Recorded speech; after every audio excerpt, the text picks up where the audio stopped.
All right, welcome back to the deep dive.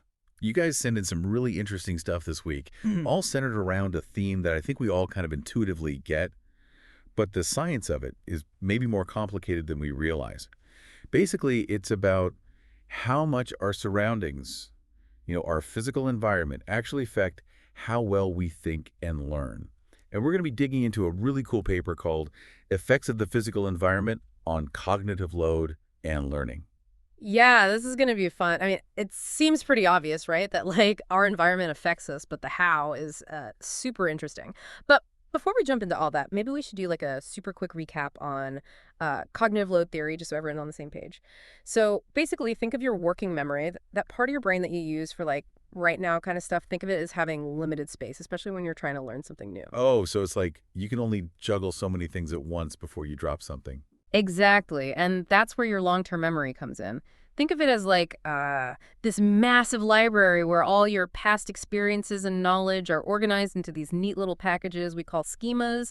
And schemas are basically like mental shortcuts. When you encounter something familiar, your brain can just grab that whole schema as one item, which frees up space in your working memory to handle the new stuff. So instead of juggling like 10 individual balls, you can grab like three prepackaged sets of balls, Yeah. and that makes it way easier to manage. Right. And when we talk about cognitive load, there are a few different types.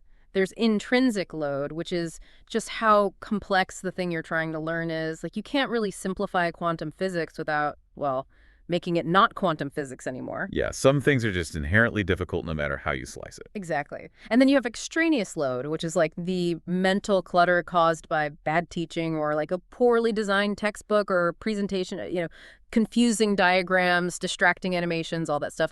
Extraneous load is basically anything that makes learning harder than it needs to be. Like trying to juggle while someone's shining a strobe light in your face. Haha, yeah. It makes it way harder to focus on what you're doing. And finally, there's germane resources. That's the mental effort you put in to actually understand the material and make those long-term connections. It's the good kind of mental work. It's what helps you actually learn. Okay, so inherent difficulty is intrinsic, distracting stuff is extraneous, and the mental work of understanding is germane. So where does the physical environment come in?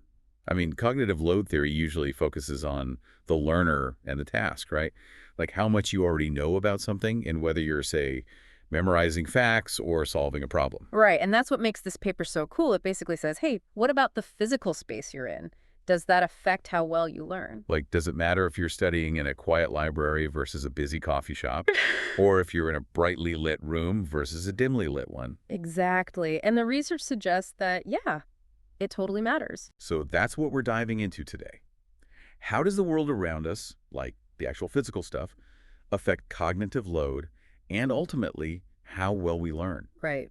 It's something that we often just don't even think about, but this research suggests that it plays a way bigger role than we realize. It's not just background noise, it's an active ingredient in the learning process. Okay, so the original model of cognitive load, as the paper describes it, really focused on the learner and the learning task as being like the main actors in the whole cognitive load drama. It mentions this thing called the expertise reversal effect, which is a great example of how the learner's prior knowledge can affect how well they learn. Yeah, like if you're a total beginner at something, having fully worked out solutions can be super helpful. But if you're already pretty experienced, those worked out solutions can actually slow you down because you're not forced to think through the problem yourself. So it's like giving someone training wheels when they already know how to ride a bike. It doesn't help, and it might even make them worse. Right. And so the question this paper asks is, okay, what happens when we add the physical environment into this mix? What happens when we consider all three? The learner, the learning task, and the environment. So how does the paper actually define the physical learning environment? I mean, it seems like that could be a lot of things, right? Yeah, it's a pretty broad category. They include everything from the actual physical characteristics of the learning materials themselves, like the texture of a book, the size of the font, the color of the paper. So like, are you reading on a screen or from a physical book? Exactly, to like bigger picture stuff about the build environment, like how bright is the lighting, how much Uh-huh. background noise is there, what's the temperature of the room, and even how the room is arranged, like the layout, the furniture. And they also include things like uh, natural spaces, so like whether you're studying outdoors or indoors, and even the presence of other people. Okay, so basically, if you can see it, hear it, smell it, feel it, or experience it in any way, it's part of the physical learning environment. But I mean, I can see how that might get a little confusing. Like, if you're learning from a computer program, is the computer screen part of the environment or part of the task? Yeah, that's a good point. And the paper actually addresses that. They make a distinction between the learning task itself, which is about the inherent difficulty of the subject matter and how it's presented, and the physical environment, which is everything else. Okay, so the actual content you're trying to learn and how it's taught, that's the task. And everything else, the sights, sounds, smells, temperatures, all that stuff, that's the environment. Exactly. So, like, if you're a surgeon, your scalpel is part of the task. But the fact that you're using it in a brightly lit operating room with a bunch of other people around, that's the environment. Or if you're an architect, your drafting tools are part of the task. But working in a quiet studio with natural light pouring in, that's the environment. Gotcha. So how does all this actually affect our thinking? Well, the paper breaks down the effects of the physical environment into three main categories: cognitive, physiological, and affective. We'll start with cognitive. The big finding here is that irrelevant environmental stimuli, basically anything that's not directly related to what you're trying to learn, can really eat away at your working memory resources. So it's like the more stuff your brain has to process, the less mental energy you have left over for the actual learning. Exactly. Like, imagine trying to solve a complicated math problem in a room full of clutter with music blaring and people talking loudly all around you. It's going to be way harder to focus. It'd be like trying to write a research paper in the middle of Times Square. And the paper actually mentions this interesting thing from forensic psychology. Eyewitnesses actually remember things better when they close their eyes. Yeah, because when you close your eyes, you eliminate all those irrelevant visual inputs, which frees up your working memory to focus on what you're trying to remember. That's wild. Like your brain is so bombarded with visual information all the time that just closing your eyes can actually improve your memory. It's amazing, right? And even something as simple as looking away from something visually stimulating can be a way for your brain to manage working memory overload. It's called gaze aversion. Wow. I never realized that looking away from something could actually be a cognitive strategy. It is, and it's not just visual stuff either. Background noise, especially speech, can really mess with your working memory. There's this thing called the irrelevant speech effect, which basically says that even if you're not consciously paying attention to what people are saying around you, it can still disrupt your ability to remember things. Oh, so even if I'm trying to block out the office chatter, my brain is still expending energy processing it. Yep. It's like having a bunch of extra tabs open on your computer. It slows everything down. And there's actually evidence from brain imaging studies that shows that irrelevant auditory stimuli activate or sometimes actually deactivate areas of the brain that are involved in working memory. So even if I think I'm tuning it out, it's still having a real impact on my brain. Exactly. And then, there's the whole idea of context-dependent memory, which basically means that we tend to remember things better when we're in the same environment where we learned them. Oh, like how sometimes you walk into a room and instantly remember something that happened there years ago. Yeah, that's a great example. And there's a classic study that illustrates this really well. They had a group of deep-sea divers memorize lists of words either underwater or on dry land. And guess what? They remembered the words way better when they were tested in the same environment where they'd learned them. So like the divers who learned the words underwater remember them better when they were tested underwater. Yeah. And the divers who learned the words on land remembered them better when they were tested on land. Exactly. It's called the encoding specificity effect. And it basically means that your brain takes a snapshot of the environment along with the information you're learning, and those environmental cues become part of the memory itself. So it's not just about what you're learning, it's also about where you're learning it. The environment gets mentally tagged to the information. Right. And it wasn't just the physical location that mattered in that study. They also found that matching the auditory conditions improved recall. So, like, if you study in a quiet room, you'll do better on a test if you take it in a quiet room. And if you study with music playing, you'll do better if you take the test with music playing. They even found that matching the smell could improve memory. Wait, really? So if I'm studying for a test and I'm burning a specific scented candle, I should burn that same candle when I take the test. Well, the research isn't quite that specific yet, but it does suggest that olfactory cues, smells, can be really powerful triggers for memory. All this basically tells us that your learning environment becomes part of the memory itself. So if you want to remember something really well, you should try to learn it in the same environment where you'll need to recall it. Or maybe even study in a few different environments so that the information isn't so tightly bound to one specific context. Exactly. Learning in a bunch of different places can help you make the knowledge more flexible. It's like creating multiple pathways to access the information, which can be really helpful if you need to recall it in a new or unexpected situation. That's so cool. Okay, so we've talked about how the physical environment can affect us cognitively, like how it impacts our working memory and our ability to remember things. But the paper also talks about how it can affect us physiologically. Right. It can actually impact our bodies in ways that affect how well we can learn and think. One example is temperature. The paper talks about how the thermal environment, how hot or cold it is, can actually affect our blood oxygen saturation. Wait, really? So, like, if I'm in a really stuffy room, that can actually lower the amount of oxygen getting to my brain. Yep. And when your brain doesn't have enough oxygen, it can't function as well. There was a study where they put people in a warm office environment, like around 86 degrees Fahrenheit, and they found that their oxygen saturation levels dropped, and they were also less willing to put in mental effort. Makes sense. I mean, it's hard to focus when you're all hot and sweaty and uncomfortable. It's like your body is too busy trying to regulate your temperature to worry about anything else. Right. The paper also mentions how blood glucose levels affect cognitive performance, especially for tasks that require a lot of mental effort. Oh, because glucose is the brain's primary source of energy, right? Exactly. If you're trying to focus intensely and your blood sugar is low, your brain is basically running on fumes. And then there's lighting. The paper talks about how the color temperature of the light, like whether it's more bluish or more yellowish, and the luminance, so how bright it is, can also affect how well we think. Yeah, I've definitely noticed that I feel more alert and focused in bright light and more relaxed and sleepy in dim light. Makes sense. It's not totally clear how lighting affects cognitive performance, but it could be through physiological pathways, like maybe certain types of light stimulate brain activity more, or maybe it's more indirect, like affecting our sleep-wake cycle, which then impacts our cognitive abilities. Interesting. Okay, so we've covered the cognitive effects and the physiological effects. Mhm. What about the affective effects? How does the physical environment affect our mood and emotions? Right. So the affective effects are all about how the environment impacts our feelings, our motivation, and ultimately how well we learn. And the research is pretty clear.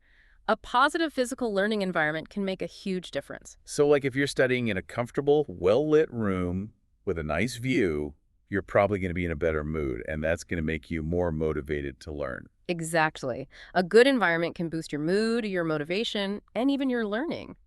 And on the flip side, if you're in a crappy environment, it can make you feel stressed, anxious, and demotivated, which can obviously hurt your ability to learn. Yeah, trying to focus when you're uncomfortable is a real struggle. The papers specifically talks about how non-auditory noise can affect children's learning. Like, if they're constantly exposed to noise, they're more likely to give up on tasks, and they're just generally less motivated to learn.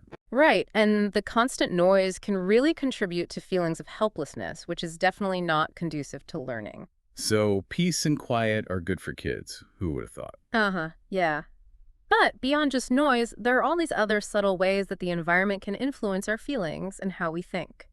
There's this really interesting concept from control level theory that talks about how our perception of spatial distance can actually affect the way we think. Spatial distance, like how far away something is. Exactly. Basically, the theory says that we tend to think more abstractly about things that are far away and more concretely about things that are close. Okay, so if I'm thinking about a problem that's happening in another country, I'm more likely to think about it in big picture terms, but if it's happening in my own neighborhood, I'm more likely to focus on the specific details. Exactly. There was even a study where they had people work on a creative task, and they found that people who were told that the task originated from a distant location came up with more creative solutions than people who were told that the task originated from a nearby location. So the perceived distance actually primed their brains to think more creatively. Exactly. It's wild, right? And this ties in with things like how classrooms are arranged. Students who sit at the front of the class tend to participate more and pay better attention. Probably because they feel closer to the teacher and the material being presented.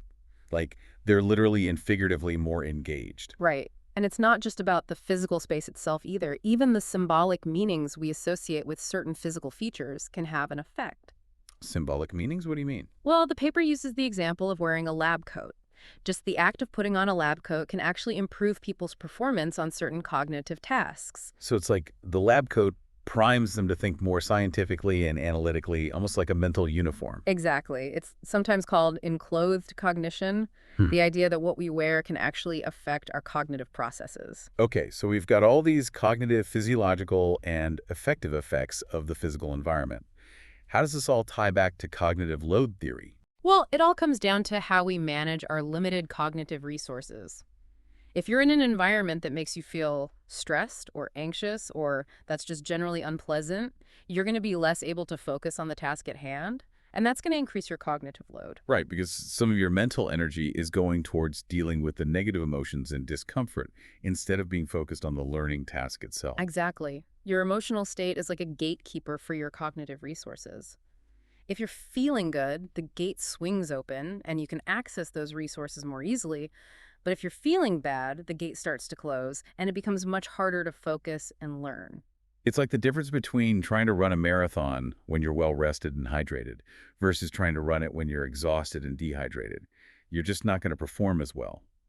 And the paper mentions some really interesting research that supports this idea. Like, one study found that just experiencing a simulation of death actually increased people's cognitive load. That makes sense. I mean, talk about a stressful situation. Your brain is going to be in overdrive trying to process what's happening. And another study found that just having aesthetically pleasing designs and learning materials can actually reduce the perceived difficulty of a task and evoke positive emotions. Right, because when something is visually appealing, it's just more enjoyable to engage with, which can make it feel less demanding. Okay, so we've established that the physical environment can have a huge impact on our cognitive load, both directly through things like distractions and noise, and indirectly through its effects on our physiology and emotions. So what can we do about it? How can we actually use this knowledge to create environments that support learning? That's the million-dollar question, right? And the paper actually offers some really interesting insights into that. It talks about how the effectiveness of different instructional techniques might actually depend on the specific physical environment. So, like whether it's better to give students fully worked out examples or have them solve problems independently might actually depend on how much background noise there is in the classroom. So it's not just about finding the best teaching method, it's about finding the best method for the specific environment. Like, maybe a quiet library is a better place for working through examples, but a bustling coffee shop might actually be a better place for brainstorming new ideas. Yeah, that's a great point. The environment can actually become part of the learning process itself. And the paper even brings up the story of Grigory Perelman, the mathematician who famously solved the Poincare conjecture. He spent years working on the problem in isolation, walking in the woods for hours every day. So he basically used the woods as his thinking space. Exactly. And it's not just anecdotal evidence either. There's actually research that suggests that certain types of environments can be really beneficial for creative thinking. Like what? Well, they've found that things like having a moderate level of visual complexity, being exposed to natural settings, being around natural materials, and limiting the use of cool colors can all help boost creativity. So basically, a brightly lit, sterile office with bare white walls is probably not the best place to come up with your next big idea. Haha, probably not. They've also done studies looking at how different colors, noise levels, and even ceiling heights can affect people's performance on different types of tasks.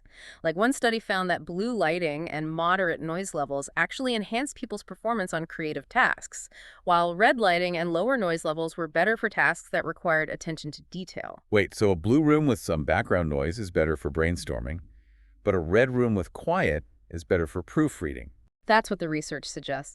And they have some theories about why this might be the case. They think that the color red might trigger an avoidance motivation, which could be helpful for tasks where you really need to focus and avoid making mistakes. So it's like red makes you more cautious and detail-oriented. Exactly. And they think blue might trigger an approach motivation, which is more about exploration and creativity. So blue makes you feel more open and expansive. And what about the noise? Why would moderate noise be good for creativity? Well, they think it might have something to do with how noise affects our attention. Moderate noise might actually force us to process information more abstractly, which could lead to more creative insights. Huh. That's interesting. So it's not just about eliminating all distractions. It's about having the right kind of distractions. Exactly. The environment can actually act as a kind of cognitive tool. Red and quiet for detail, blue and a little buzz for breakthroughs. I love that. Okay, so we've talked about how the environment can interact with the task. But what about how it interacts with the learner? The paper talks about this thing called person-environment fit. Yeah, and this is basically the idea that people tend to perform better in environments that they find personally comfortable and stimulating. And this seems to be especially true for people who are low in self-monitoring, which basically means people who aren't as good at adapting their behavior to different situations. So if you're someone who's really sensitive to your surroundings, being in a comfortable and supportive environment is going to be even more important for you. Right. It's like the environment can either amplify or dampen your natural tendencies. And they've also found that people with more experience or expertise might actually do better in more complex and challenging environments, while novices might benefit more from simpler, less distracting surroundings. So it's like the expertise reversal effect all over again, but applied to the environment. Experienced learners thrive in complexity, while novices need more simplicity. And it makes sense that anxiety levels would play a role too. Yeah, they found that highly anxious students actually perform better in more structured, teacher-centered environments, while less anxious students do better in more open, learner-centered environments. So it's all about finding the right environment for the individual learner, which is probably not a huge surprise. And I'm guessing things like age and cultural background would also play a role. Absolutely. Younger learners are definitely more susceptible to the influences of their environment, and different cultures have different norms and expectations about what constitutes a good learning environment. So a one-size-fits-all approach definitely isn't going to work. Okay, so we've talked about environment-task interactions and environment-learner interactions. Is there anything else? Yeah, the paper also talks about environment-task-learner interactions, which are the most complex of all. So it's like all three elements working together to influence learning. What are some examples of that? Well, one example they give is how the color temperature of indoor lighting might affect people's mood and cognitive performance differently depending on their age and gender, and how this interaction might be further influenced by the complexity of the task they're working on. Wow, that's a lot of variables to keep track of. It is, but it just shows how interconnected all of these factors are, and it brings us back to the expertise reversal effect again. Like, maybe the ideal environment for a novice learner struggling to understand a new concept is very different from the ideal environment for an expert who's trying to solve a complex problem. Maybe Perelman really did need to be isolated in the woods to make his breakthrough. Yeah, maybe that was the only environment that allowed him to fully immerse himself in the problem and let his mind wander freely. Right. And the paper also talks about this really cool thing called the collective working memory effect, which is basically the idea that working collaboratively can actually reduce cognitive load for individual learners. So it's like when you're working with a group, you can share the mental burden, and that frees up some of your own cognitive resources. Exactly. But the interesting thing is that this effect seems to be stronger for more complex tasks. For simple tasks, collaboration might actually be less effective or even detrimental. Because the overhead of communication and coordination outweighs the benefits of shared cognitive load. Okay, so we've covered a lot of ground here. What are the big takeaways? Well, I think the main takeaway is that the physical environment is not just a neutral backdrop for learning. It's an active force that can either support or hinder our cognitive processes. So we need to start taking it more seriously, both in terms of how we design learning environments and how we think about our own individual learning habits. Exactly. And we need a lot more research to fully understand all of the complex interactions between the environment, the task, and the learner. We need to move beyond just treating the environment as a control variable and start really investigating its unique role in shaping how we learn and think. This whole discussion has really made me rethink my own workspace and the environments where I do my best thinking. I mean, it's so easy to just accept your surroundings as they are.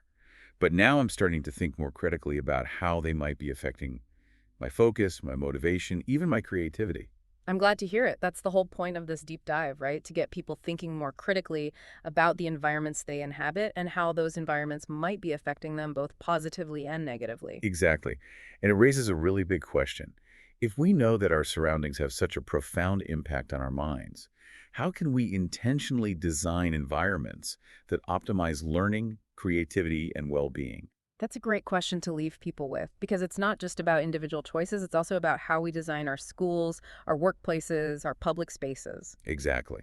So to all our listeners out there, we challenge you to take a look at your own surroundings and ask yourself, how can you shape your environment to support your cognitive goals?